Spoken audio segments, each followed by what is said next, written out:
Halo teman-teman semuanya, perkenalkan saya di sini perwakilan dari kelompok 1 akan membawakan materi tentang laporan keuangan performa. Nah, sebelum kita lanjut ke materi, izinkan saya di sini mengenalkan anggota dari kelompok 1, yaitu yang pertama itu ada saya sendiri atas nama Nipututia Ananda dengan NIM 210103005 dan ada teman saya Kadek Puspa Mirangasari dengan NIM 210103016 dan yang terakhir ada teman saya Nikomang Septi Virgayanti dengan NIM 21010130009. Nah, itu merupakan anggota dari kelompok 1 ya teman-teman ya. Di sini untuk materi yang pertama itu akan dijelaskan oleh saya sendiri. Langsung aja ya kita ke materi. Oke, yang pertama itu yang pastinya apa sih itu laporan proforma gitu ya teman-teman ya. Jadi laporan proforma itu adalah sebuah laporan proyeksi keuangan secara formal untuk mencerminkan transaksi yang direncanakan dalam satu periode tertentu.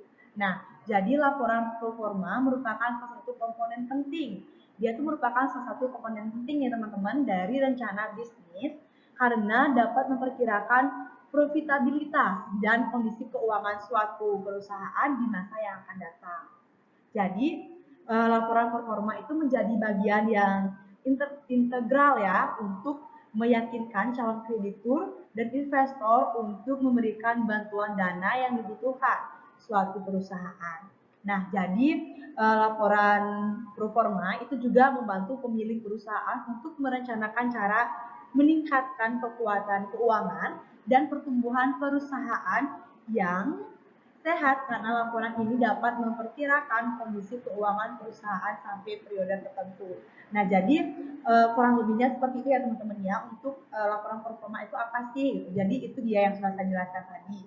Nah, selain itu juga kita tentunya pasti harus mengetahui ya gimana cara membuat laporan performa gitu ya. Pastinya ada langkah-langkahnya gitu ya teman-teman ya. Nah, cara membuat laporan performa yang pertama itu kita tuh harus hitung proyeksi pendapatan perusahaan. Contohnya misalkan itu dengan menggunakan asumsi pasar yang realistis. Dengan cara itu kita menghitung proyeksi pendapatan perusahaan. Lakukan riset dan diskusi dengan ahli dan akuntan untuk menentukan arus pendapatan normal per tahun, arus kas, dan asumsi akumulasi aset. Nah, untuk yang kedua itu kita harus perkirakan total liabilitas dan biayanya. Itu dengan memperhatikan setiap pengeluaran yang ada dan pastikan estimasi yang dibuat tetap realistis. Seperti ya teman-teman ya. Dan yang terakhir itu kita harus perkirakan arus kas perusahaan. Nah, poin ini tuh menyangkut seputar net income di masa yang akan datang dan juga pada penjualan aset, dividen, penerbitan saham dan juga lain sebagainya. Seperti itu dan teman-teman ya untuk membuat laporan performanya. Dan untuk materi selanjutnya akan dijelaskan oleh teman saya. Semoga yang materi saya sampaikan bisa teman-teman pahami dengan seksama ya.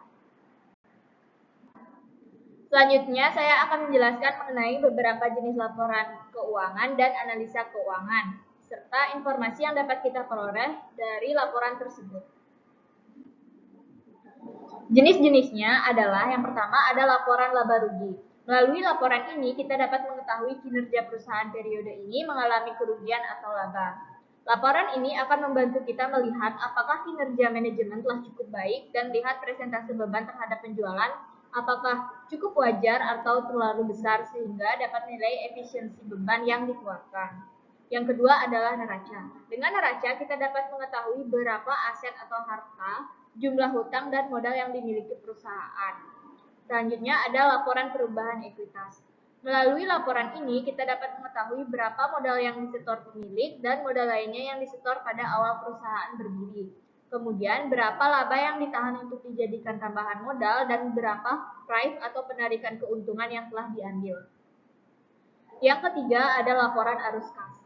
Melalui laporan ini, yang ketiga ada laporan arus. Yang keempat ada laporan arus kas. Melalui laporan ini, kita dapat melalui jumlah mutasi uang sesuai dengan jenis kegiatannya. Kita dapat melihat saldo awal uang kita dan berapa uang yang keluar atau masuk untuk periode ini dengan klasifikasi kegiatan operasional, investasi, dan finansial. Klasifikasi operasional adalah kegiatan yang berhubungan dengan kegiatan utama perusahaan seperti uang masuk karena penjualan, uang keluar untuk pembayaran ke supplier, dan lain-lainnya. Klasifikasi investasi adalah kegiatan pembelian aset tetap jangka panjang seperti bangunan dan tanah. Klasifikasi finansial adalah kegiatan pembiayaan seperti uang masuk dari bank untuk tambahan modal. Laporan arus kas berdasarkan pada uang yang masuk atau keluar dan peruntukannya. Dengan melihat beberapa laporan di atas, kita dapat melihat performa keuangan perusahaan. Salah satu contohnya adalah apabila laporan laba rugi menunjukkan laba yang cukup besar, maka hal ini dapat dijadikan dasar untuk langkah pengembangan pasar karena perusahaan memiliki kemampuan untuk ekspansi. Contoh lainnya adalah dengan laporan perubahan ekuitas dapat melihat kegiatan investasi perusahaan dan untuk laporan arus kas.